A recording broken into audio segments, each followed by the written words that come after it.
가장 확실하고도 많이들 아시는 방법이 증여재산 공제의 경우에는 10년 주기로 배우자인 남편이나 아내로부터 증여받으면 6억까지는, 원래는 우리 5천만 원까지는 증여재산 공제가 가능하기 때문에 5천만 원까지 증여세가 나오지 않는데, 그거 5천만 원과 별개로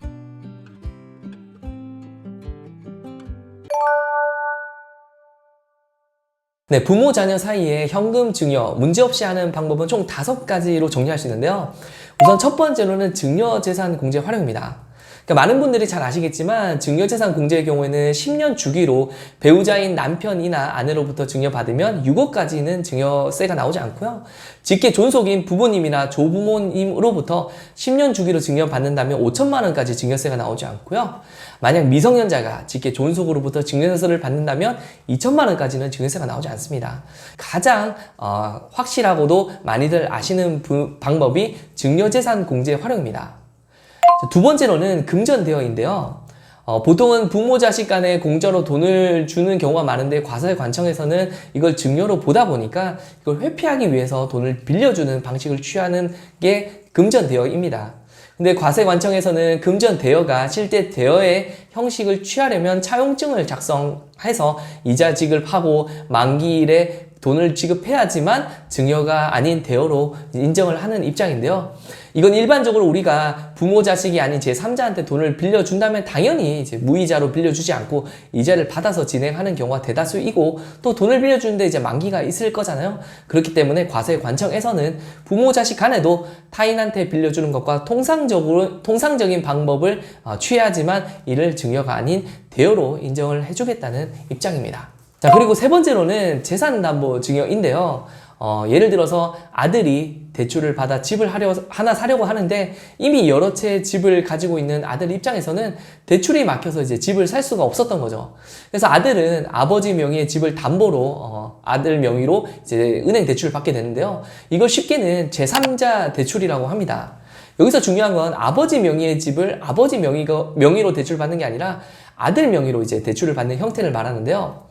그래서 이때 아들은 아버지 명의의 집을 담보로 은행 대출을 받게 되는데, 이때 이제 상증세법 제37조를 살펴보면 다른 사람의 부동산을 무상으로 담보를 이용해서 금전 등을 차입함에 따라서 이익을 얻는 경우에는 그 이익에 상당하는 금액을 부동산을 담보로 이용한 자의 증여재산 가액으로 본다라고 이제 규정하고 있는데, 이건 아들 입장에서는 애당초 본인 명의로 이제 대출을 받을 수가 없는데 아버지의 부동산을 담보로 받아 이제 은행 대출을 받은 거라면 아들은 그 대출받은 거에 대해서 이득을 얻은 게 아니냐, 그럼 증여세를 물리겠다라는 게 이 법의 내용이라고 보시면 될 것 같습니다.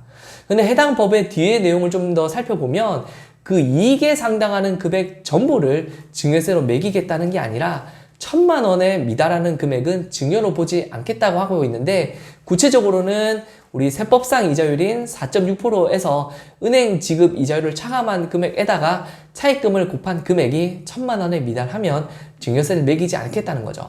다른 말로 하면 은행에 지급하는 이자율이 높으면 높을수록 부동산을 담보로 차입할 수 있는 금액은 높아지게 되는 형태인데요.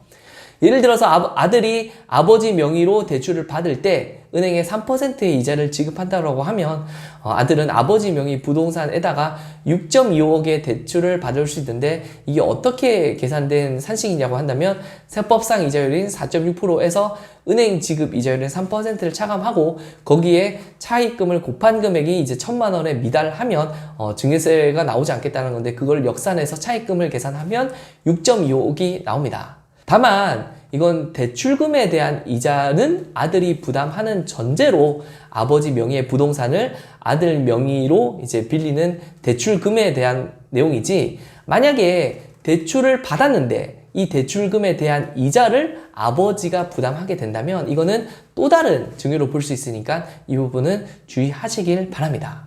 자, 그리고 네 번째는 창업증여인데요. 조금 특수한 상황에서의 증여로 볼 수 있습니다. 자녀가 창업을 하려고 할 때 돈이 없으면 어쩔 수 없이 이제 부모님께 손을 벌려서 창업할 수밖에 없는 게 이제 현실일 건데요. 이때 세법에서는 부모님께 창업 자금을 증여받더라도 증여세 부분에 대해서 좀 혜택을 주게끔 하고 있습니다.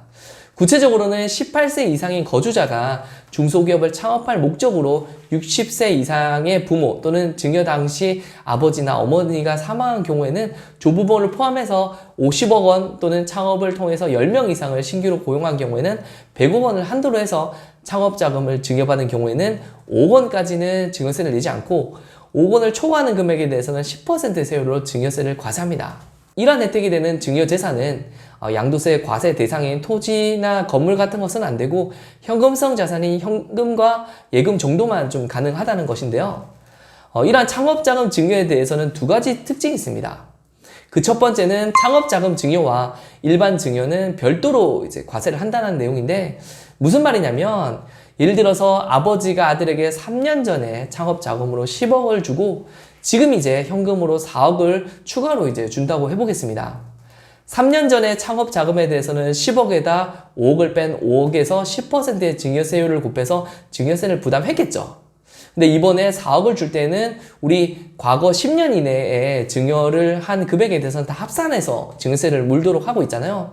그래서 이번에 4억을 줄 때는 과거 10년 이내에 증여한 창업 자금 10억에다가 4억을 합친 14억에 대한 증여세를 계산한다라고 생각할 수 있겠지만 그게 아니라 창업자금 10억은 10억대로 계산하고 이번에 증여하는 4억은 4억대로 증여세를 계산해서 그 4억에 대한 증여세율 10%에서 50%의 증여세율을 계산하도록 한다는 것입니다.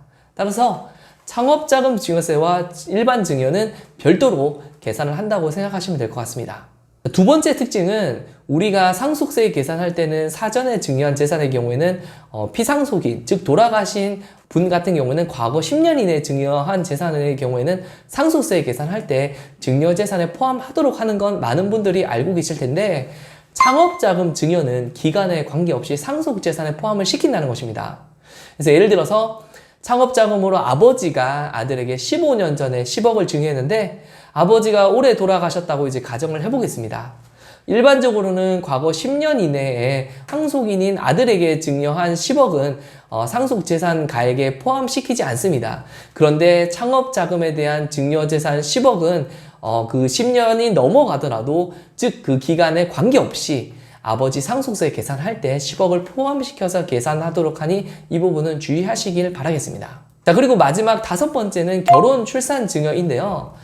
우리 2024년도 1월 1일 이후 증여받은 분부터는 직계 존속인 부모로부터 혼인신고일 후 2년 이내 또는 자녀의 출산일로부터 2년 이내 증여받는 분부터는 원래는 우리 5천만 원까지는 증여재산 공제가 가능하기 때문에 5천만 원까지 증여세가 나오지 않는데 그거 5천만 원과 별개로 1억 원을 추가로 공제받을 수 있습니다. 예를 들어서 아들이 이번에 결혼을 하게 되면서 아들의 아버지가 원래는 5천만 원까지 증여세 없이 증여를 할 수 있었다면 5천만 원에 1억을 추가로 1억 5천까지는 증여세 없이 증여를 할 수 있게 되고요.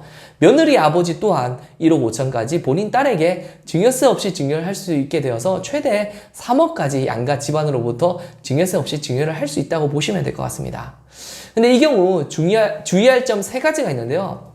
우선 혼인 증여인 경우에 직계 존속으로부터 증여받는 경우에 가능하다 보니까 아버지가 이번에 재혼을 하시면서 직계 비속인 자녀한테 증여받는 경우에는 이 규정을 적용할 수가 없는 거 유의하시길 바라고요. 두 번째로 출산 증여는 본인의 자녀가 출산하는 경우에 증여세가 비과세 되다 보니까 만약에 손녀가 태어났는데 할아버지가 이 손녀한테 증여하는 경우에는 비과세가 적용할 수 없다는 점도 알고 계시면 좋을 것 같고요. 마지막으로 세 번째는 혼인증여와 출산증여는 중복 적용에 불과합니다. 그래서 둘이 합쳐서는 평생 1억까지만 공제가 가능하다는 것입니다. 그래서 이번에 혼인으로 1억을 증여 공제를 받아서 증여세를 나오지 않았는데 이혼 후에 재혼을 해서 1억을 받았으면 또 추가로 1억에 대한 증여세 공제가 되지 않겠냐 생각할 수 있는데 그것은 아니고요. 평생 1억까지만 가능하다고 보시면 되겠고 그리고 출산 증여 같은 경우도 내가 첫째를 출산해서 1억을 부모님한테 받아서 증여 공제를 받아서 증여세를 내지 않았는데 이번에 둘째를 출산해서 또 1억을 받았으면 그것도 가능하지 않겠냐라고 생각할 수 있는데 그건 아니고요. 평생 한 번만 1억까지 가능한 점 주의하시길 바랍니다.